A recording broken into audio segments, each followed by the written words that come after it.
Bismillahirrahmanirrahim. Assalamualaikum warahmatullahi wabarakatuh. Alhamdulillahirabbil alamin wa bihi nasta'inu ala umuri dunya waddin wassalatu wassalamu ala asyrafil anbiya'i wal mursalin nabiyyina Muhammadin wa ala alihi wa sahbihi ajma'in wa man tabi'ahum bi ihsanin ila yaumiddin. Asyhadu an la ilaha illallah wahdahu la syarika lahu wa asyhadu anna Muhammadan 'abduhu wa rasuluhu amma ba'd. Alhamdulillah, segala puji hanya milik Allah tabaraka wa ta'ala. Kembali kita dimudahkan untuk melanjutkan pembacaan kitab Khulasat Ta'zimil Ilm karya Syekh Shalih Al-Utsaimin hafizahullah taala. Maka kita meminta kepada Allah Subhanahu wa taala agar menjadikan majelis pagi hari ini merupakan majelis yang penuh dengan berkah dan darinya kita ambil ilmu yang bermanfaat sebagai bekal kita beramal bertemu dengan Allah tabaraka wa taala. Amin amin ya rabbal alamin.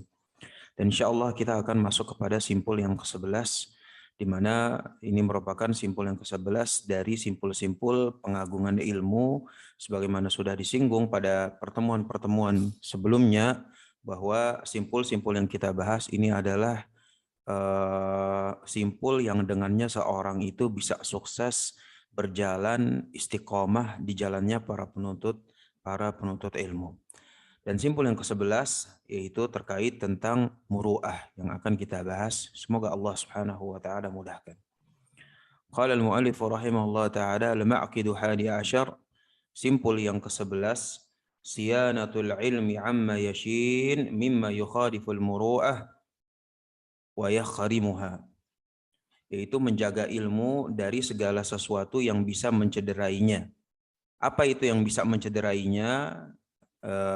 Di antaranya itu adalah apa-apa yang bisa menyelisihi muru'ah dan menjatuhkannya. Nah, ini salah satu kata-kata yang sering mungkin disinggung atau mungkin juga pernah kita dengar dari teman-teman ta'lim kita, yaitu kata-kata muru'ah. Antum jaga dong muru'ah antum, jangan kayak begitu dong. Yang kayak begitu bisa menjatuhkan muru'ah. Jadi muru'ah ini ya kalau bisa kita bahasakan secara bahasa Indonesia mungkin lebih ke wibawa dia. Secara bahasa Indonesia dia merupakan, pulpennya kurang ini kali ya. Secara bahasa Indonesia dia lebih ke wibawa. Ya Allah.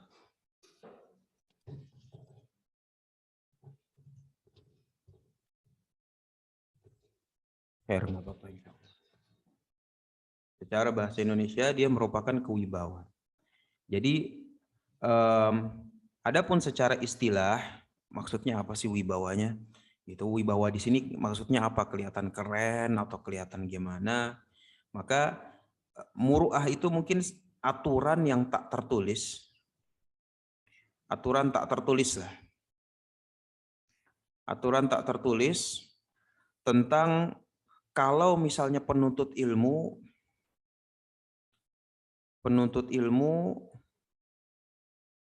itu kayak gimana sih?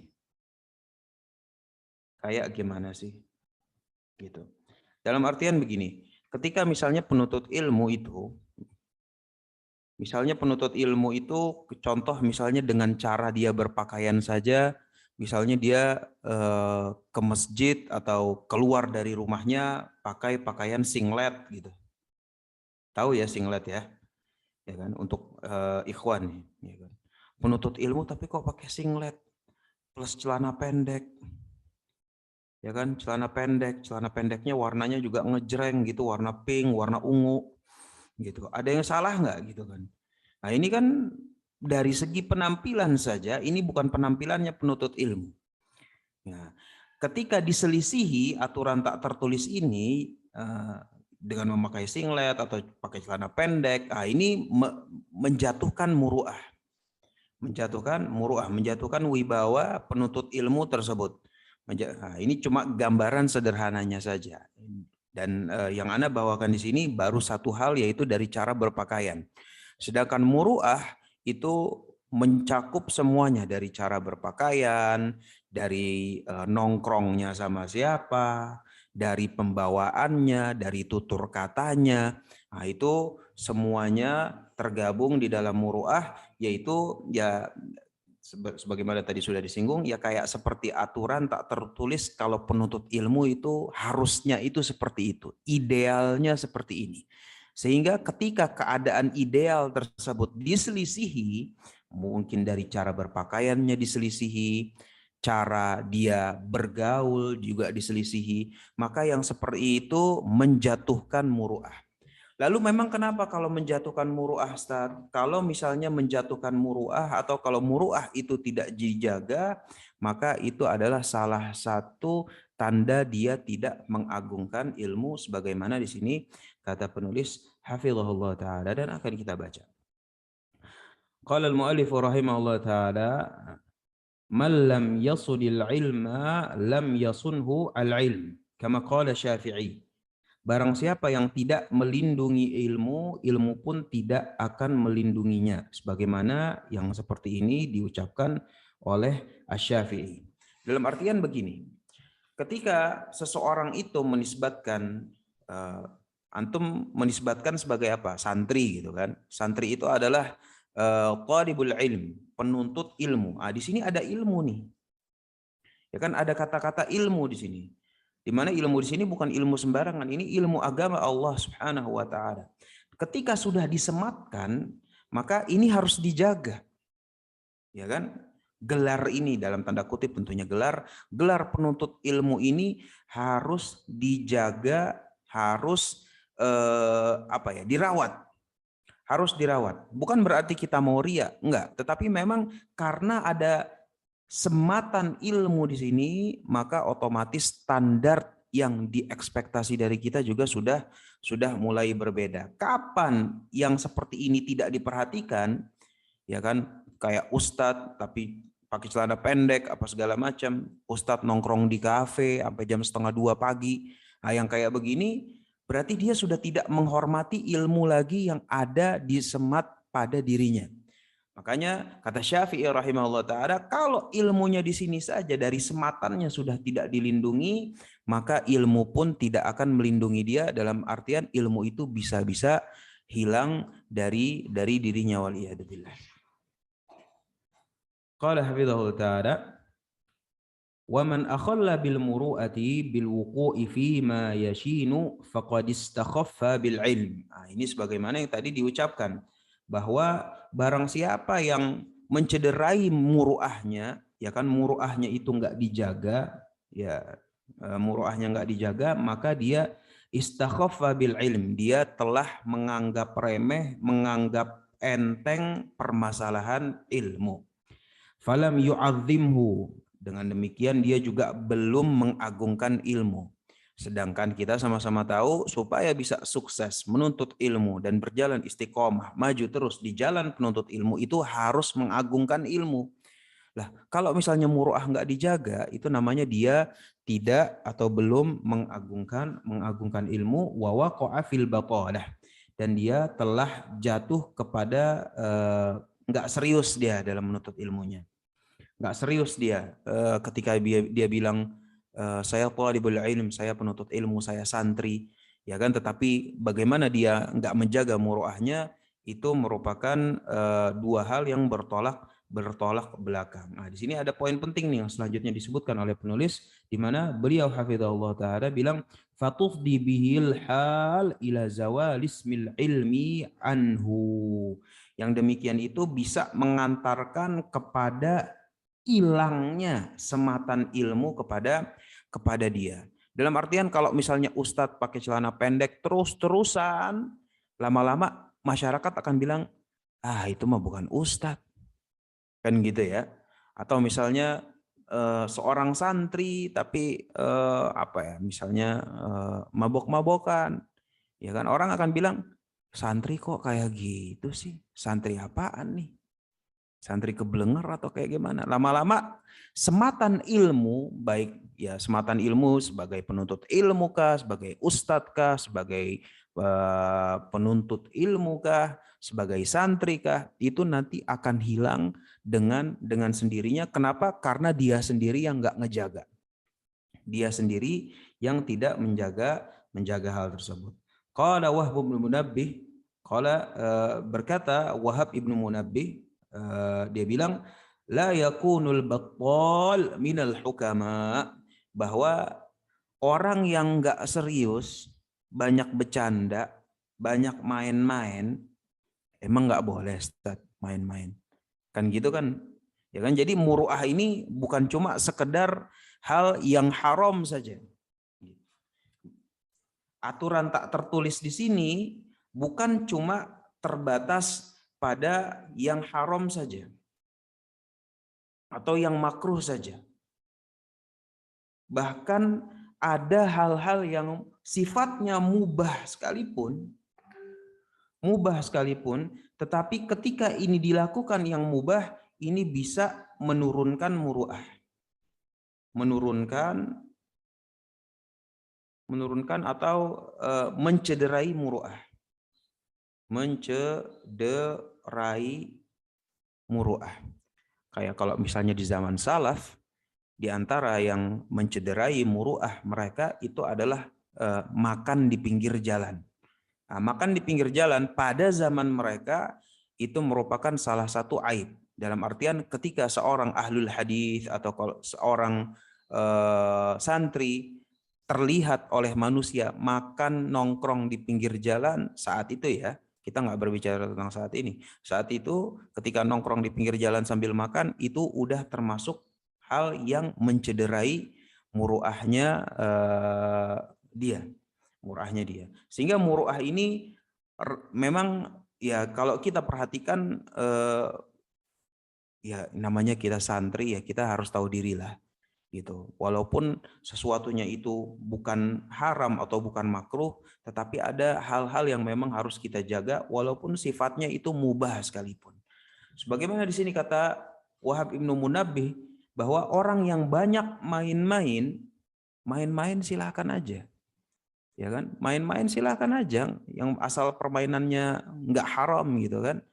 Tetapi kalau pagi main PS, ya kan, siang rental PS lagi, nggak tahu deh masih ada nggak tuh rental PS, ya kan, terus apalah game-game di HP-nya Mobile Legend atau apalah gitu, yang kayak begini kebanyakan main-main, maka kata Wahab Ibnu Munabbih, orang yang banyak main-main nggak mungkin menjadi seorang ahlu hikmah.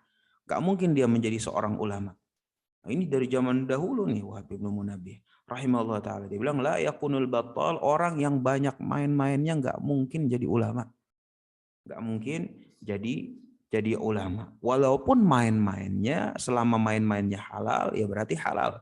Tetapi karena kita berbicara muru'ah, berbicara tentang standar penuntut ilmu, standar orang yang berjalan di jalannya para ulama, itu standarnya ketat, nggak main-main di sini. Sehingga walau yang kebanyakan bercanda, ketawa ketiwi, yang segala macam, ini ya mulai-mulailah dikurangin. Walaupun sebenarnya hukum asalnya itu adalah mubah sekalipun. Wajima'ul muru'ah, nah, ini makna mencakup tentang muru'ah, kama qala Ibnu Taimiyah al-Jad, sebagaimana dikatakan oleh kakeknya Ibnu Taimiyah dalam Muharrar. Nah, ini sekadar faedah saja. Kalau di dalam madhab Hambali itu Ibnu Taimiyah, kalau cuma dibilang Ibnu Taimiyah,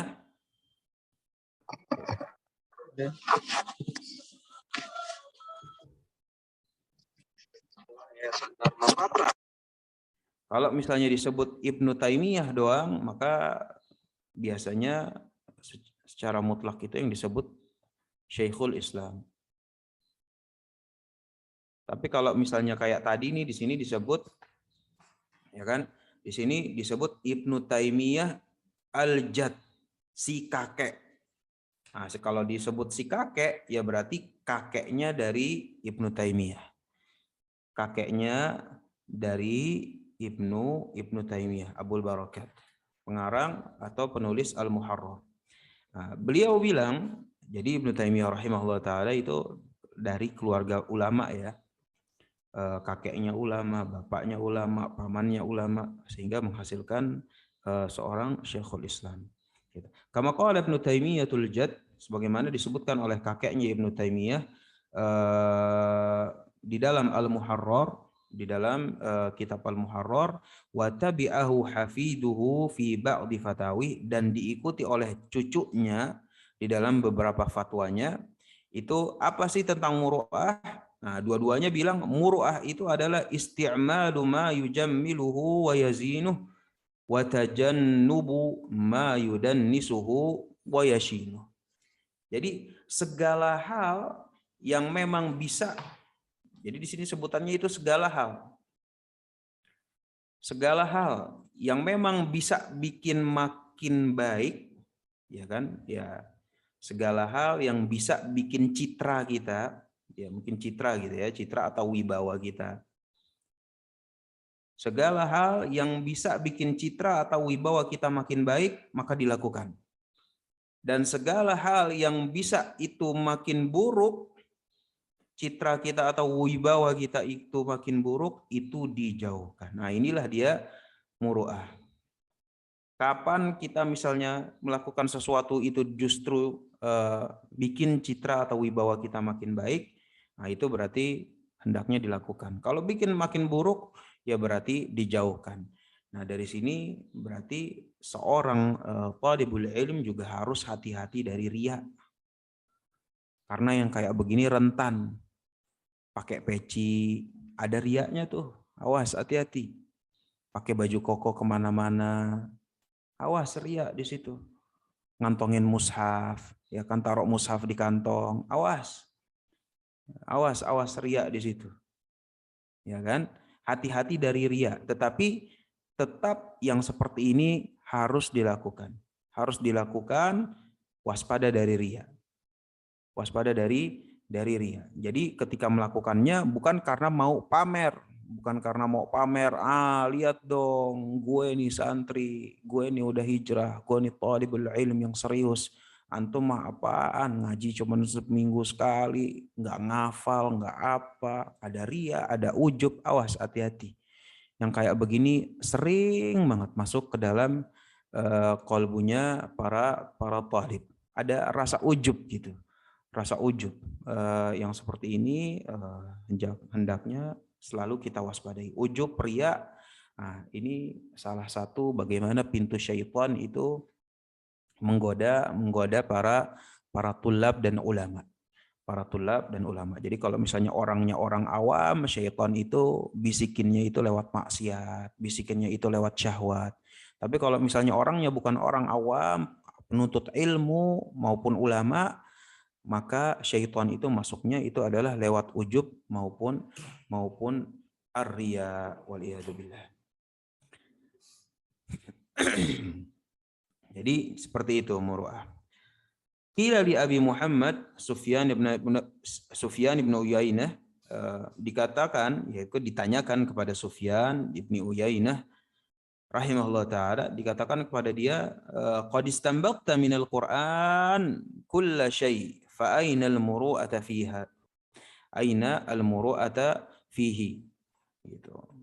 Kata ditanyakan kepada Sufyan ibn Uyainah, antum kan jago banget permasalahan istimbat dari Al-Qur'an, boleh nggak kasih tahu kalau muru'ah itu pernah nggak sih disinggung atau difirmankan oleh Allah Subhanahu wa taala? Ayatnya tentang yang mana sih yang menyinggung tentang muru'ah?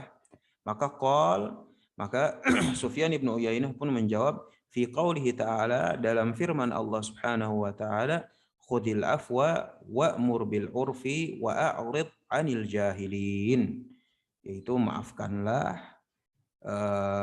perintahkan yang ma'ruf, dan menjauhkan atau berpalinglah dari orang-orang jahil.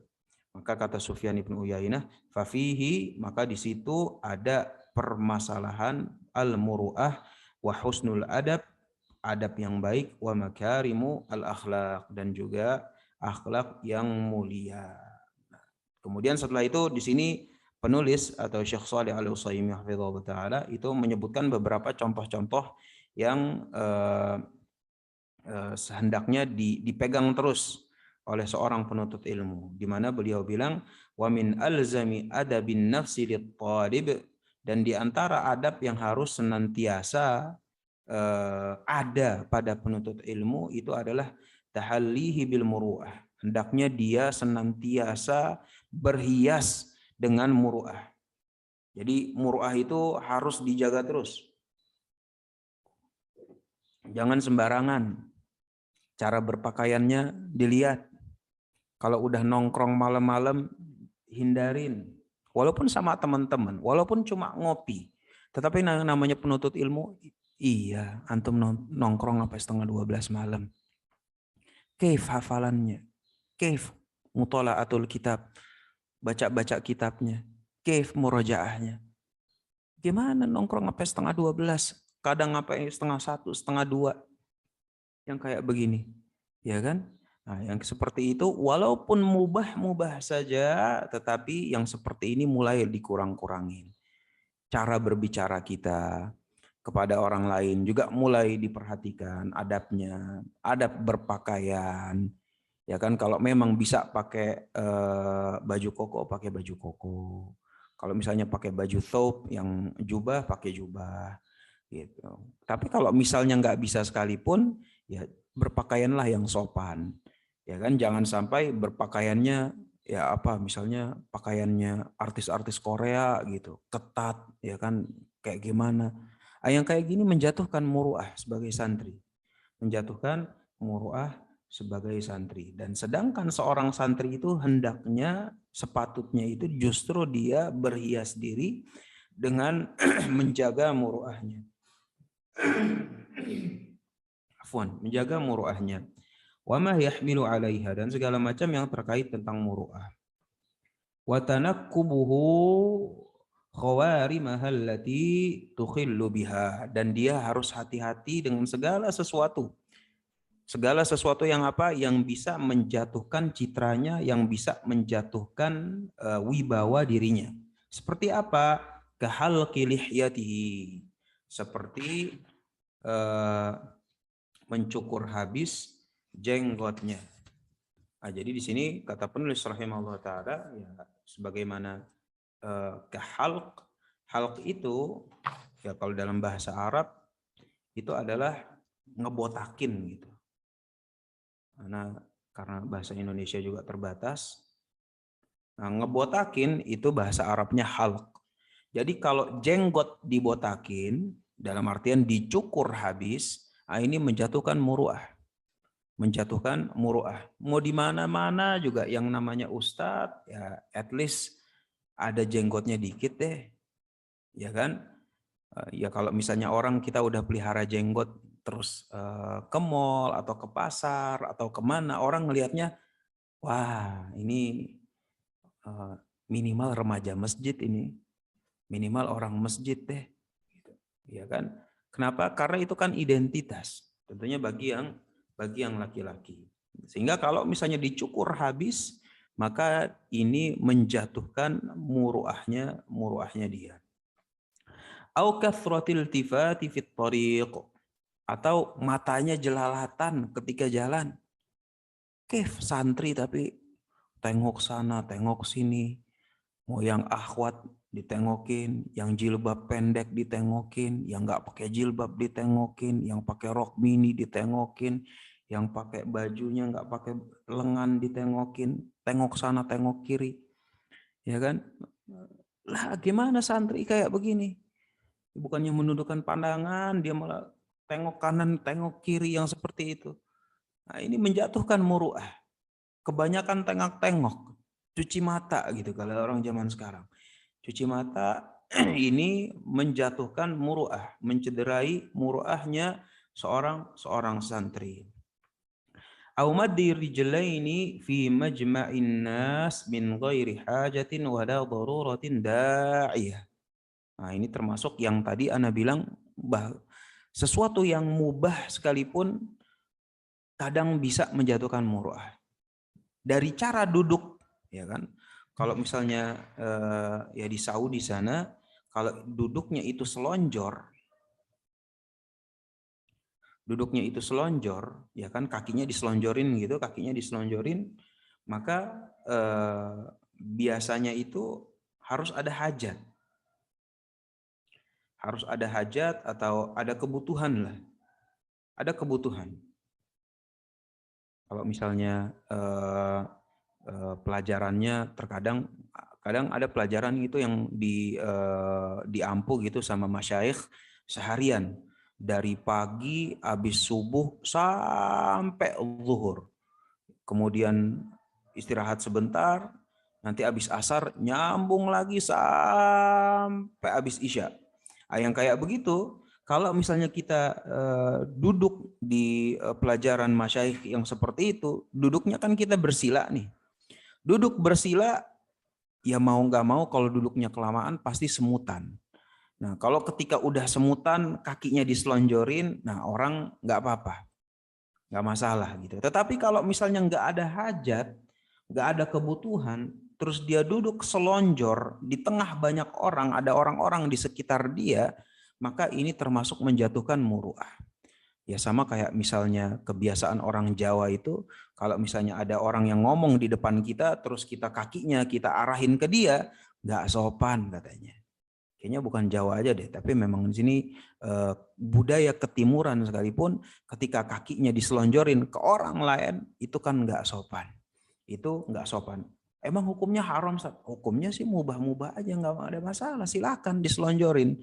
Tetapi karena kita adalah santri, thalib, ada standar yang memang diekspektasi dari kita, maka selonjoran sekalipun tanpa ada hajat, tanpa ada kebutuhan, bisa menjatuhkan muruah seorang thalib atau thalibah, seorang santri. Ya kan, duduknya selonjoran tanpa ada hajat. Au suhbatil aradil wal fusaq wal mujjan wal battanin. Atau dia temenannya. Ya kan, misalnya temenan. Emang kenapa Ustaz kalau temenan? Kalau udah jadi santri, temenannya juga harus diperhatiin. Simpul selanjutnya insya Allah kita akan bahas permasalahan memilih teman yang baik. Tetapi permasalahan temenan sendiri dalam konteks muruah, contohnya misalnya mau temenan sama orang-orang fasik, mau temenan sama orang-orang yang mujan, setengah gila, sedeng lah kalau zaman sekarang. Ana nggak tahu nih bahasa Indonesia. Dalam artian ana sedeng itu kayak misalnya antum melihat prankster di YouTube. Nah itu kan sebenarnya orang rada sedeng gitu kan, setengah gila gitu. Lu ngapain kayak gituin, gangguin orang? Ya kan gila apa gimana? Nah, yang kayak begitu sedeng temennya. Kalau santri temenannya sama fusak, sama sedeng, sama orang-orang yang seperti ini, maka ini juga menjatuhkan muruahnya.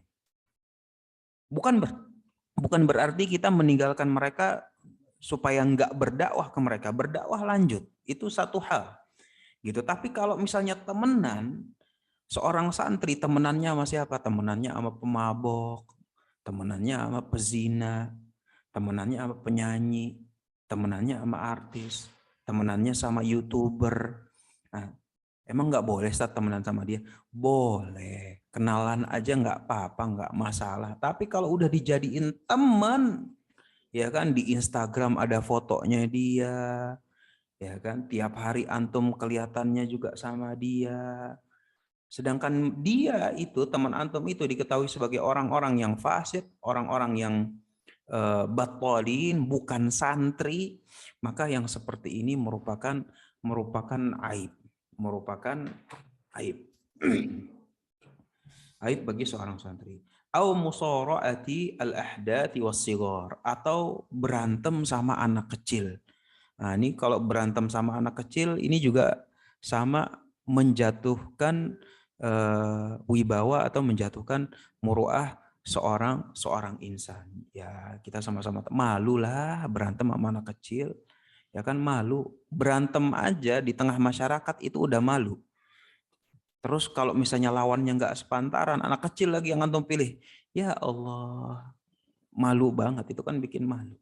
Yang seperti ini bukan bisa tapi memang menjatuhkan muruah seorang thalib, di mana seorang thalib itu dituntut bahwa dia itu santun, ya kan, santai, dalam artian pembawaannya itu tenang, penuh wibawa, nggak gerasak gerusuk, apalagi sampai cari ribut di tengah masyarakat. Yang kayak gini bukan pembawaan umum seorang santri. Terakhir, sebelum kita tutup simpul yang ke-11, bahwa bukan berarti permasalahan muruah itu membuat seorang santri itu tampil nyeleneh di tengah masyarakat. Enggak ya. Karena seorang itu pernah bertanya kepada Imam Ahmad rahimahullah ta'ala, sa'alahu rajulun tentang an mukhalafatil awam faqala la illa fil haram. Jadi Imam Ahmad itu pernah ditanya tentang menyelisihi orang awam. Jadi ditanya, wahai Imam, boleh nggak sih kita menyelisihi orang awam? Maka kata Imam Ahmad rahimahullah, faqala la illa fil haram. Dia bilang, jangan menyelisihi orang-orang. Illa fil haram. Kecuali kalau emang yang dilakukan itu haram, ya kita wajib menyelisihi yang haram. Tapi kalau misalnya kebiasaan di masyarakat atau kebiasaan setempat itu masih halal, masih mubah, kalau bisa kita jangan terlalu nyeleneh lah. Kayak tadi misalnya cara berpakaian. Kalau misalnya lagi lari pagi, ya udah santai aja, nggak perlu pakai peci, nggak perlu pakai baju koko juga lari pagi. Namanya kita mau lari pagi, olahraga, mau goes. Ya kalau goes, ya kalau lari pagi, yang kalau olahraga, ya pakai pakaian olahraga. Yang namanya pakaian olahraga ya ada warnanya, ya kan? Yang seperti itu dimaklumi, kita sama-sama tahu. Makanya kata Asy-Syafi'i rahimahullah taala, kata beliau rahimahullah taala, laisa minal muru'ah, laisa minal adab al muru'ah fil bustan. Bahwa menjaga muru'ah ketika lagi piknik ini bukan merupakan adab yang baik. Ya kan orang-orang lagi pengen piknik, lagi pengen ya namanya piknik gimana sih? Suasananya kan lagi rileks. Dia kaku banget. Kaku pengen jaga muruahnya. Ya kalau kata orang zaman sekarang jaim banget gitu. Jaim banget. Orang-orang lagi pada ketawa, dia merengut aja. Padahal konteksnya ini konteks lagi piknik. Lagi jalan-jalan. Atau lagi olahraga. Lagi ngumpul-ngumpul. Nggak apa-apa sekali-sekali itu yang namanya tholib itu ketawa. Pakai baju yang rada santai. Pakai sepatu olahraga. Disesuaikan dengan tempatnya. Nggak apa-apa, nggak masalah. Tetapi kalau kebanyakan, nah ini baru masalah. Sehingga di sini penting dua hal yang tadi barusan disebutkan, baik riwayat dari Imam Ahmad tentang menyelisihi orang awam, di mana beliau bilang jangan, kecuali kalau yang dilakukan itu adalah yang haram. Begitu juga dengan perkataan Asy-Syafi'i rahimahullah ta'ala, bahwa laisa minal adab, bukan adab yang baik, al-muru'atu fil bustan. Untuk ngejaga muru'ah ketika sedang piknik di taman. Sehingga seorang thalib hendaknya dia berbaur di tengah masyarakatnya dan dengan ketenangan, dengan identitas thalibnya, tanpa berpenampilan nyeleneh, tanpa berpenampilan pengen beda sendiri dari masyarakat, pengen dikenal. Yang seperti ini hendaknya dijauhi dan kita harus menjaga muruah kita sebaik mungkin. Wallahu a'lam. Maka itu selesai dari simpul yang ke-11 tentang muruah dan insya Allah kita akan masuk kepada simpul yang ke-12.